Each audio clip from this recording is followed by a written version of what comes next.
خۆشەویستان لەسەر پرسی کێشەی جوتیاران و هەوڵەکان بۆ برەودانی زیاتر بە بەربوومە کشت و کاڵەکان لەناو هەرێمی کوردستانە چ لەسەر ئاستی حکومە بێت چ لەسەر ئاستی تاکە کەسی بێ کە زیاتر مەبەستم لە جوتیارانە چۆن گرنگی بەم کەرتە بدرێت لەسەر ئاستی جیهان زۆر گرنگی بە جوتیاران و گوندەکان و گوندنشینەکان دەدرێت بۆی ئەو بەربوومەی کە دیارە لەناو گوندەکانە بەرهەم دەهێنرێت جیاوازتر بێت لەو بەربوومی کە لە نێو خانۆ پلاستیکەکانە بەرهەم دێت لەگەڵ ئەوەی کە لە گوندەکانیشە لە ستانداردە جیهانیەکە بەربوومی نێو خانۆ پلاستیکەکانیش بەرهەم دەهێنرێت بەڵام تاقە و وزە و توانایەکی تری پێویستە کاری جوتیاران جیاوازتر بێت لە کارێکی دیکە و حکوومەتی هەرێمی کوردستان چۆن هەوڵ دەدات گرنگی بە بەربوومی کشت و کاڵی بۆ بازاڕکردن و دۆزینەی بازارێکی گونجاو لەسەر ئاستە هەم نێودەوڵەتیەکەم ئەگەر لەسەر ئاستی هەرێمیش بێت بەڵێنەکانی حکوومەتی هەرێمی کوردستان چییە بۆم بابەتە دیارە دوێنێ فەریدون نامدار و بەرهەمهێنەری کشت و کاڵی و بەڕێوەبەری کۆمپانیای سازان بۆ هەنار لەگەڵ جێگری سەرۆکی حکوومەت کۆبووەوە لەسەر ئەم بابەتە وردەکاریەکانی و گفتوگۆکەیان لەسەر چی بۆچی دەستخستۆ بۆ کۆی جوتیاران لە هەرێمی کوردستانە گفتوگەم بابەتە لەگەڵ بەڕێز فەریدون نامدارەکەین کاک فەریدون زۆر سپاس بۆ ئامادەبوونەت پێم خۆشە هەر سەرەتای گفتوگۆکان لە کۆبوونەوەکەی و دانیشتنەکەی دوێنێتان لەگەڵ جنابی کاقوبات دەست پێ بکەین کۆبوونەوەکەی دوێنێتان لەسەر چ میکانیزم و بنەمایەک بوو باسی چی کرا لەناو کۆبوونەوەکە ئێمە پێشەکی زۆر سوپاسی بەڕێز جەنابی کاقوبات جێگری سەرۆکوەزیران دەکەین کە زۆر بە جددیوە ئەم بابەتەی وەرگرتۆ بە تایبەتی کشت و کاڵ و جوتیاران و ژینگە ئەوە ماوەی چەند ساڵێکە کاری لەسەر دەکەین خۆشبەختانە دوێنێ چەندین گفتوگۆی تێر و تەسەڵمان لەسەر ئەوە کردکەوە چۆن بتوانین کەرتی کشت و کاڵ لە کوردستانە بەرەو پێشەوە بەرین چۆن بتوانین وڵاتانی دراوسی و وڵاتانی جیهان بە ناوچەکە خۆمان ئاسناکەین کە خاوەنی بەرهەمی تایبەتی خۆمانین بۆ ئەو مەبەستە بەڕێزیان زۆر هاوکار و هەماهەنگیان کردوین چی لە هەناردەکردنی هەنار ئەمساڵ بۆ وڵاتەکانی ئەوروپا و بەریتانیا و فەڕەنسا و ئەڵمانیا ئەمڕۆ دوو شاحنەی کێشمان بەرەو ئەڵمانیا کەوتۆتە ڕێ ڕۆژانی ئایندەیە چونکە ئێمە عقدی 1000 تەنمان کردو لەگەڵ وڵاتێکی وەکو فەڕەنسا کە گەورەترین کۆمپانیای فەڕەنسیە کۆمپانیای کاپسوت ئەوەیە کێکە لە گەورە کۆمپانیەکان بە ئاگاداری باڵۆزخانە و قونسوڵی ئەمریکا بەڵام خۆشبەختانە جەنابی جێگری سەرۆکوەزیران جەنابی کاقوبات زۆر بە جددیوە ئەم بابەتەی وەرگرتووە و پشتگیری و هەماهەنگی جوتیارانی کوردستانی دوێنێ بۆ ئێمە دووپات کردەوە. باش دیارە هەر جۆرە پشتگیریەک پێویستە پێشتر شتێکە بێت بۆ ئەوەی بەکار بخرێ بیرۆکە بێت بەروبووم بێ ڕووترە مێ بزانم بەربوومە کشت و کاڵەکان لە هەرێمی کوردستانە بڕەکەیان چەنێ کە زیاتر بێت لە پێویستی ناوخۆ بۆ ئەوی دواتر لە ڕێگەی حکوومەتی هەرێمی کوردستان ئەو بەڵێری کە کاقوبادیش پێداون جێبەجێ بکرێت بەربوومە کشت و کاڵەکان لە هەرێمی کوردستانە بڕەکەیان هێندەیە کە بتوانێت هەناردە بکرێت ئێمە ساڵی پار جەنابی کاقوبات بەڵێنیدا کە هاوکاری جوتیاران کە خۆشبەختانە توانیمان نزیکەی 200,000 درەختی و نەمامی هەنار بۆ جوتیارانی کوردستان بەبێ جیاوازی بناژین لە ناوچی ڕانیوە تاک و هەورامان پرۆسەکە شارباژێر ناوچی قەرەداغ بەبێ بەرامبەر هەموو ئەرکەکە لەسەر ئەرکی تێچوون و ماندوونی بەڕێزیان بوو ئێمەش خۆشبەختانە بە ڕۆحێکی زۆر فراوان و خۆبەخشانە هەڵساین بە تاواکردنی ئەو پرۆسە ئێستا زیاتر دەتوانین بڵێن زیاتر لە نزیکەی 913 دۆنم لە کوردستانە بەهۆی ئەو پرۆژەی جەنابی کاقوبادەوە کە کراوەکە ئەکاتە نزیکەی 2 ملیۆن و شتێک دۆنم 2 ملیۆن شتێک مەتر ئەمە بێتە هۆی پاکبوونەوەی ژینگە ئەمە دەبێتە هۆی ئەوەی کە جوتیارە بێدەرەتانەکان کە مستەفید بوون لەم پرۆژەیە ئەم پرۆژە وا بکات کە خەڵکی کوردستان ئێستا چەندین شار و چەندین ناوچە و گوندی کە زیاتر لە 143 گوندی کە داواکارن لەم پرۆژە بەردەوام بێت بەڕێزیان بە خۆشحاڵیوە تەنها لەم سنوورەیان پارێزگاکانی دیکەژە ئێمە لە پارێزگای دووهۆکیش بەتەماین ئەو بابەتە جێبەجێ بکەین لە پارێزگای هەولێری شەر بەتەماین ئەو جێبەجێەکەین بەڵام قۆناخی یەکەممان لە ڕانی و دەست پێ کردووە بۆ ناوچەی شارباژێر و ناوچەی هەورامان و هەڵەبجەی تازە و سەی سادق و ئەو سنوورانە خورماڵ و تا ئەو ناوچانە کە توانیمانە کارێکەمان کردووە ئەو وێنانی کەیسە لەسەر شاشەکە دەرەکەوێت کاک فەریدون ئەوە ئەو بەروبوومانەیە کە ئەو 200 نەمامەی کە جەناب 200,000 نەمامەیە کە لە ڕێگەی کاقوبادەوە نێژراوە. بەڵێ ئێمە لەو نەمامانە لە ئاغژەلەریش نەمامێکی چاکمان ناشتووە ئەوە نەمامی پارن بەڵام ئێمە لە مای ساڵێک و 6 مانگ بۆی تیمەکانمانەوە سەردانی کردیان شێوەی ئاودانیان دەرمانکردن ئەمانەمان بۆ کردوون بۆیە توانیمانە پرۆسەکەمان بە سەرکەوتوی جێبەجێ بکەین. ئەم بڕەنەمامی کە هەناری کە نێژراوە بەمبەستی بازرگانیە. نەخێر ئەمە بە بەبستی هاوکاریکردنی جوتیارانە بۆی جوتیارانی ئەو جوتیارانەی بۆ نمونە جوتیار هەبووە لە گوندێکا و کوبڵین گوندی خێڵی حەمە هیچ داهاتێکی نەبووە توانای ئەوە نەبووە کرێ کار برێ 30,000 بن درەخت بناژی 30,000 بن نەمان بێنە ئێمە شاڵمان بۆڵ کەند و نەمامەکانمان بۆ ناشتۆ نەقڵەکەمان بۆ کردووە بە شێوەیەکی ڕێکوپێکی سەرپەرسیمان کردو و ئیتر هەموو کارێکمان بۆ ئەنجام داوە. باشە ئەو بەرهەمانی کە لە هەرێمی کوردستانە هەن لە بەشارە جیاوازەکانەوە زیاتر جۆرە بەرهەمێکی میوە و سەوزەواتمان هەیە کە بڕەکەی باش بێت و بتوانێت بە بازارکردنی بۆ بکرێت. ئەوە پرسیارێکی زۆر گرنگە ئێمە ئەوەی کە لە ئەکتیفای ذاتی خەڵکی کوردستان زایدوانین بۆ عێراق و وستا بۆ مەسەر نەجەف کەربەلا هەنارە پەتاتەیە ترێیە تەماتەیە ئەمانە ئەمە ئەتوانین لە ئەکتیفای زیاتی خۆمان زیاترمانێ ئەتوانین هەناردەی وڵاتەکانی کە بکەین یان وڵاتی خوار و جنوبی وەستای عێراقی وڵاتەکەی خۆمانی بکەین بۆ ئەوە ئێستا ئێمە ئەو کارەمان کردووە 200,000 نەمام و ئێستش بەڕێیانداوە بە ڕێزان بکەین نزیکەی 500,000 نەمام بۆ ئەوەی هەموو گوندنشینەکان مستەفید بن لەم پرۆسەیە چونکو ئەمانەیە کوردستانە و خۆی دەفەرمێت کوردستان بکەین بە مەوتنی هەنار چۆن مەسەرەن ئیسپانیەکان بە زەیتون بەناوبانگن چۆن مەسەرەن تورکەکان بە لیمۆ بەناوبانگن ئێرانەکان بە فستق ئێمەش ئەمانەیە کوردستانی ئازیز بکەین بە مەوتنی هەنار و ئەو بەڵێنیش کە پێداوین جێبەجێ بکەین. تا ئێستا ئەو بڕهەناری بەڵا بەر لەوەی ئەو پرسیارە و لێ بکەم فەریدون بەس لەو 500,000 نەمامە کرد کە دەچێنرێت لە داهات 200,000 چێنراوە ئێستا 500,000 دیکە 300 ماوەکە بڵێ هەمووی ئەبێ بە هەنار یا هەمووی ئەبێتە هەنار و ئەبێتە هەنار کە کاتێ بوو بە هەنار ئەو کاتە کۆمپانیا بیانیەکان 3 ساڵانی پێشوو تەنها هەنارە ئەو نەمامانەیان بەس تەنها هەنار ئێمە تەنها هەنار هەناژین بۆچی اختصاصمان لە ئیشی هەنارەیە چون هەنار خواردنێکی شاهانەیە زۆربەی وڵاتانی دنیاە بە تامەزرەوە داوایەکەن مۆرکێکی کوردی یعنی چۆن مەسەرەن کۆمەڵی شتێ مۆرکێزە خورما مۆرکی عەرەبە ئێمەش ئەمانەیە هەنار بکەین بە مۆرکێکی کوردی چونکە بۆ هەناری کوردستان جیاوازێکی زۆر گەورەی هەیە قونسوڵێتەکان ئێمە لەگەڵیان دانیشتین زیاتر لەگەڵ 14 قونسوڵا داوا ئەکەن یعنی 14 وڵات ئێستا بەڕەسمی داوای هەناری هەڵەبجە مەسەرەن دۆشاوی هەناری هەڵەبجە دەکات تری شارباژێر و دهۆک ئەکات بۆ ئەمەیە کە ئێمە ئەمانەیەم کەرتە پێش بخەین. باشە کاک فەریدون چ ناوچەیەک زەویەکەی زیاتر لەبارە بۆ ناشتنی هەنار ئێمە ئێستا ئەو نەمامانیش پێویستیان بە زەوی لەبار ئێستا کوردستان خۆتزانی هەنار درەختێکی زۆر بەهێزە بەس تەنها بێ ئەو نەبێت ئەتوانێ خۆی بشێنێت لە ئاغجەلە ناشتومانە هەناری دەرکردووە ئەمساڵ یعنی لە ساڵێک و 6 مانگ بۆ 7 مانگ هەناری دەرکردووە لە خورماڵ ناشتومانە ئەمساڵ لی فرۆشتووە لە قەدەفەری ناشتومانە لە شارباژێر لە نۆرەباب و کۆمەڵێک سیرە مێرگون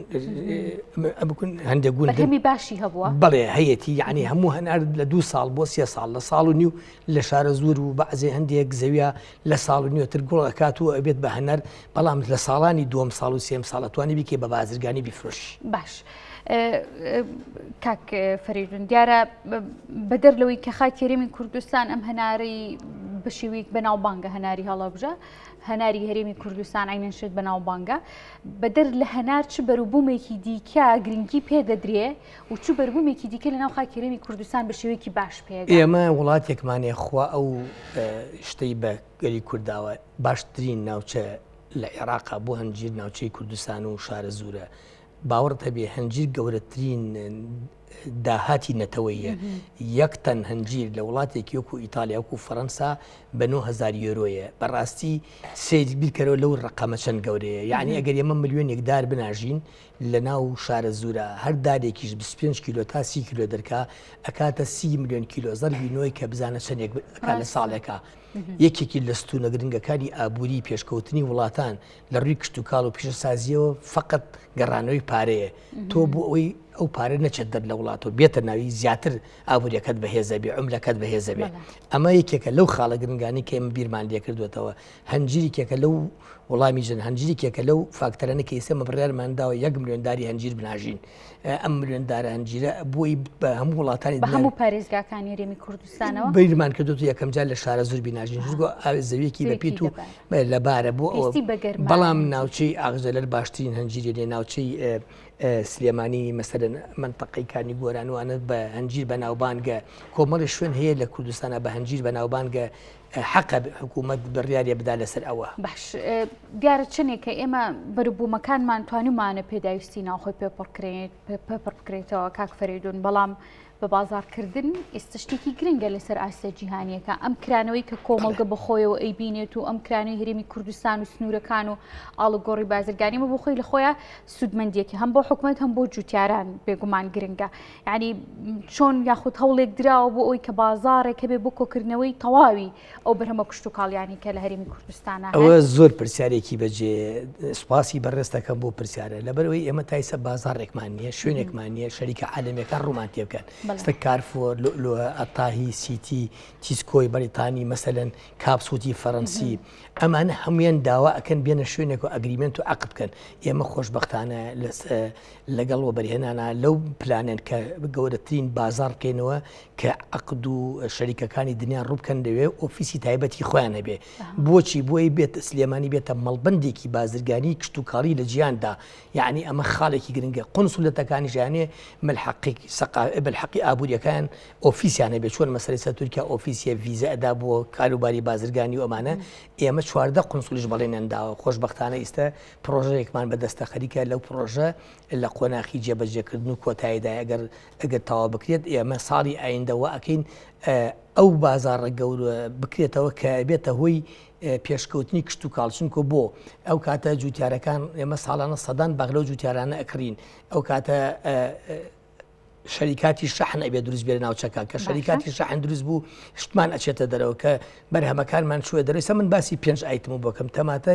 پێنجوێن ئەگەر ساڵانە 150 تا 200 هزار تەن تەماتە هەیە یعنی 200 ملیۆن کیلۆ ئێمە 100 ملیۆنیش بنێرین دەرەوە مەسەرەن لە هەنار ئەگەر 50 ملیۆن کیلۆ بنی ینی 50 هزار تەن بنێرینە دەرەوە مەسەرەن لە هەنجیر ئەگەر 20 هزار تەن بنێ حسێبمان کردووە لە ساڵێکە 2 ملیار یۆرۆ دەگەڕێتەوە بۆ پارێزگای سلێمانی بەس لەم 5 ئایتما باش ئێمە ئەگەر لەوە بکەینەوە کام بەرهەمانە بەرهمێنانیان تیا دەکرێت و گرنگی دەبێت لە ڕووی ئابوووریەوە بۆ هەر ڕۆ ئابوووریەکی بانەبینین کاک فەریدون ئەگەر باز لە دەستی کار بکەین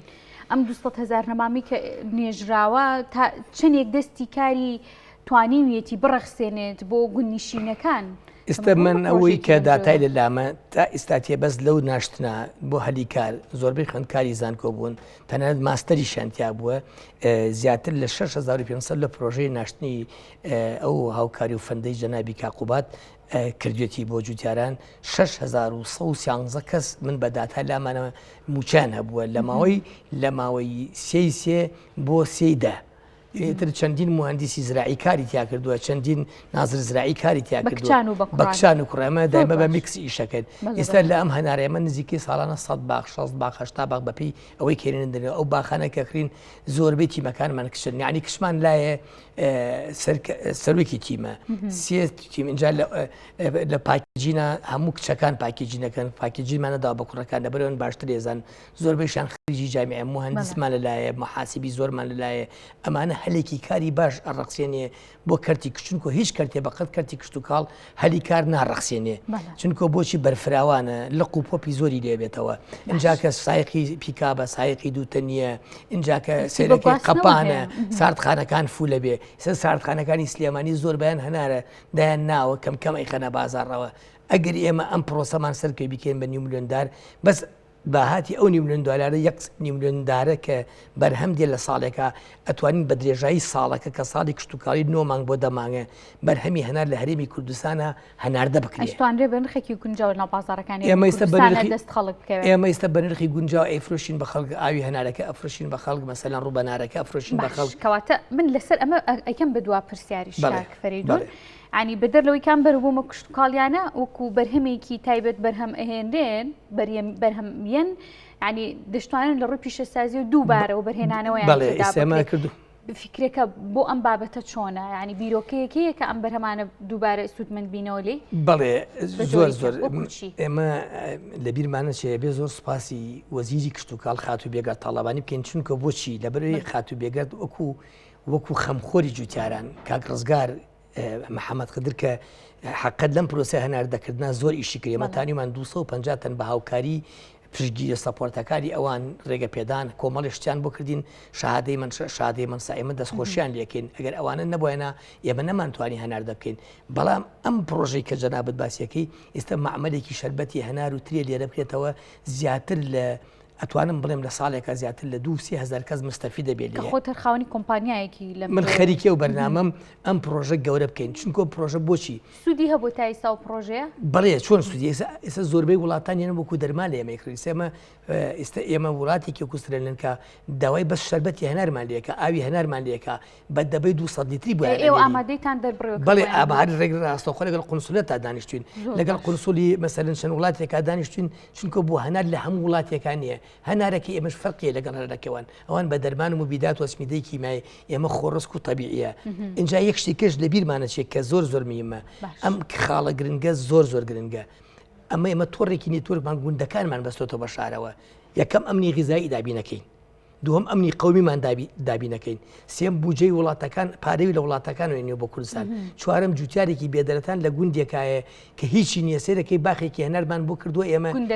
گوندەکان یعنی منسە باخمانەیە دووتە لە بەیزانکۆ خریجن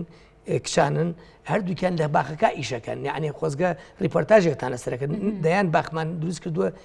تەلەبەی زانکۆی بابڕێەوە بۆچی لەبەرەوەی ئەم گوندە داهاتی لەسەر ئەوەیە هەیە لەسەر دوو مەڕە هەیە لەسەر مانگایە هەیە لەسەر شیر و هێلکەیە ئێمە ئەمانە هەمووی کو ئەەکەینەوە لە شوێنێکا و وڵاتانی دنیا کۆنفرانسی نێودەوڵەتی ئابوووریەکەین ئەو کاتە ڕەنگە فستیڤالێکی گەورەی بەرهەمی خۆماڵی لەو پرۆژەی کە باسم کرد بکەین وڵاتانی دراوەکو جیبیست وەکو جیحەود وەکو داڤوز کۆڕبەندی داڤوز من چوومەوە یەکەم جاریان 6 وڵات بەشداری کردووە بۆ ئێمە فستیڤالی هەنار و بەرهەمە خۆماڵەکان نەکەن بە فستیڤالێکی نێودەوڵەتی جیهان بێت وڵاتەکان بێن ڕێکخراوە ئنجۆکان بێن ڕێکخراوی فاوی نێودەوڵەتی بێت ئەو ڕێکخراوانی کە خۆراکی گیانی بێن ئەمانە هەمووی ئەمە لە بەردەم ئێمە ئەگەرەکان زۆر کراون باشە هەرچەنە دوا پرسیارم لێ کردیت بەڵام دەگەڕێمەوە چەند هەنگای پشتێکم ما بۆ باسی لێوکەی کاک فەرید و من ئەمەوێت چەندگای بگەڕێمەوە سەر کۆبوونەوەکەی دوێنێتان یعنی کاقوبات هیچ دەرفەتێک یاخود هیچ بابەت و پرسێکی نوێی خستە بەردەستی ئێوە بۆ پرۆژەیەک بۆ پیشەسازیەکی نوێ لە بواری بەربوومە کشت و کاڵیەکانە چ بابەتێکی دڵخۆشکەر هەیە هەم بۆ خەڵکم بۆ جوتیاران کە لە کاقوباتان خۆشبەختانە بابەتێکی دڵخۆشکار ئێمە درێژە بەو پرۆسە کشت و کاڵێدن کە بەڕێزیان خۆی ئامادەی کردو خۆشی جێبەجێ کردو ستافە بە ڕێزەکەی جەنابیان کە ئەویش چییە؟ ئەویش ناشتنی نەمامی هەنار و هەنجیرە بۆ زۆربەی جوتیارە بێت دەرەتان و کەم هەژارەکان و ئەوانەی کە بوجێکی کەمیان لە بەردەستی ئێمە هاوکارێکی نەقڵ و تێچوون و هەمیان بۆکەین ئەمە هەواڵێکی زۆر خۆشە لەسەر هەناردەکردنیش بە ڕێزیان بەڵێنێندا هەرچی هەناردەیە بکرێ ئێمە ئامادەین لە ڕووی لۆجیستی لە ڕووی کۆمەڵێک هاوکاری نێودەوڵەتی و ئەوانە ئامادەبوون ئەو بکەن ئەمە وای کردووە ئەم ساڵ هەنار لە هەڵەبجە خەڵک فێر بووە لە تەقلیدەکەیوە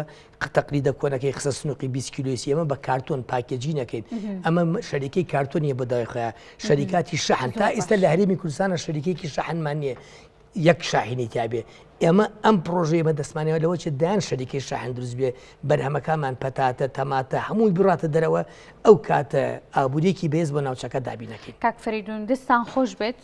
هەوڵەکە باشە بە ئامانجی ئەوەی هەم کەسانێکی کەم دەرامەت کە خۆ تیشکە خستە سەری و گوندەکانە بوژێنەوە دەستێکی کاری باش ئەڕستێنێ بۆ کچان و کوڕان و دەرچووی پەیمانگا و زانکۆکانیش دەستان خۆش بێ و ماندوو نەبن دووبارە سپاس بۆ جەنابەکە لێرە ئێمە شێخ هەبوو بڵێن ئێمە دروشمەکەمان لەگەڵ جەنابی کاقوبادا دروشمەکەمان ئامانجمان ئارامی هەلیکار هاوکاری جوتیارانە ئەم دروشمە زۆر گرنگە بۆ گوندنشینەکان لە کۆتاییشە دەڵێم گوندنیشینە خۆشەویستەکان هەر کەسێک ناوی تۆمار کردووە کە زەویەکەی لەلای ئێمەیە ئەتوانن لە سبەینەوە بێن شەڵی هەنارەکان بن کە ئامادەمان کردووە بە خۆڕایی ئێمە بۆیان بناژین و پێشکەشیان بکەین من زۆر سپاسی ئامادەبوون بەڕێز فەریدون نامدار وەبەرهێنەری کشت و کاڵی بەڕێوەبەری کۆمپانیای سازان بۆ هەنار ماندوو نەبن